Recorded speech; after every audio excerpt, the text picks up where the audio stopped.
Αναβάτης που χρόνια ακολουθεί στην Αμερική. Κλασικές μοτοσυκλέτες, θα κάνει και την απονομή. Στην έκτη θέση έχουμε τον Νίκο τον Πριονά. Παρακαλώ ο Νίκος Πριονάς. Νίκο! Νίκο! Νίκος Πριονάς που αγωνίζεται με μια πανέμορφη Honda L450. Είμαστε στην έκτη θέση.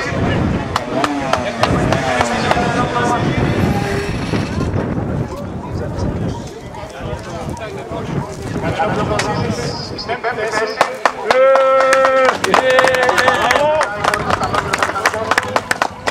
Στην τέταρτη θέση έχουμε τον Αβραμόπουλο τον Αντώνη. Στον τέταρτη θέση και Μαρτιλίδης.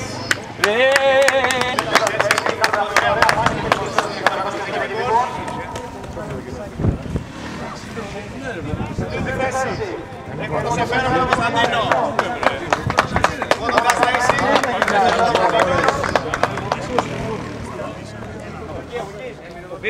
Στην τέταρτη θέση έχουμε τον Καραγιάννη τον Σπύρο.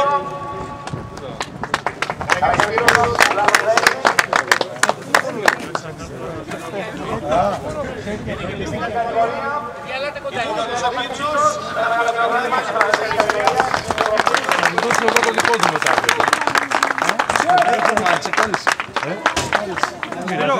Σπύρο! Δώσε εγώ. Έλα, Μανώ, έλα. Μπράβο, είδες μαζί.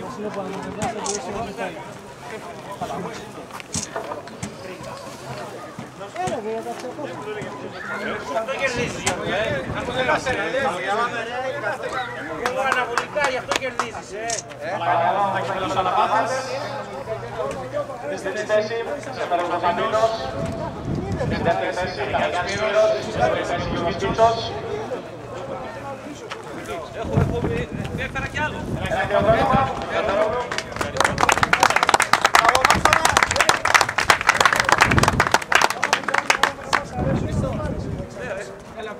Η κατηγορία του Πορτοφέ ετοιμάζεται, Καραγιάννης Σπύρος. Στην δεύτερη θέση, χειροκρότημα.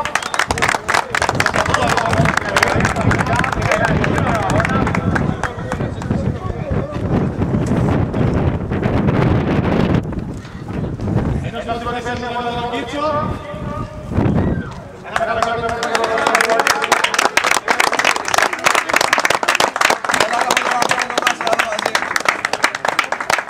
Δώσα μεταλλιάκι. Ευχαριστούμε πολύ. Ένα μετάλλιο εδώ θα δοθεί από τον Μιχάλη τον Σπηλιώτη, τον Ζέγιο Κανελόπουλο, τον Βασίλη Κανελόπουλο. Βασιλόπουλο. Εγώ θα σου δώσω. Στη φύλακα. Εδώ ο Μιχάλης ο Σπηλιώτης απονέμει ένα μετάλλιο. Έχει συμμετοχή του 20 χρόνια στους αγώνες στην Αμερική.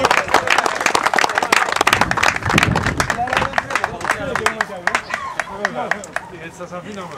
Εντάξει, πάω στην Αμερική. Για πείτε μας λόγια. Τι να σου πω, δεν έχω λόγια να πω μετά από τόσα χρόνια στην Καταράνα, να πω αγώνες σε πίστα. Είναι κάτι που ήταν για μένα μόνο και του Μιχάλη και όλων των παιδιών που τρέχουν την εποχή. Θα ήθελα να πω αυτή τη συμμετοχή, η οποία για μένα είναι συμβολική, την αφιερώνω σε αυτούς τους ανθρώπους που δεν είναι πια μαζί μας. Ανθρώπους που φύγουν τόσο νωρίς και ήταν παλιά οι αγωνιζόμενοι. Ευχαριστούμε πολύ, ένα χειροκρότημα.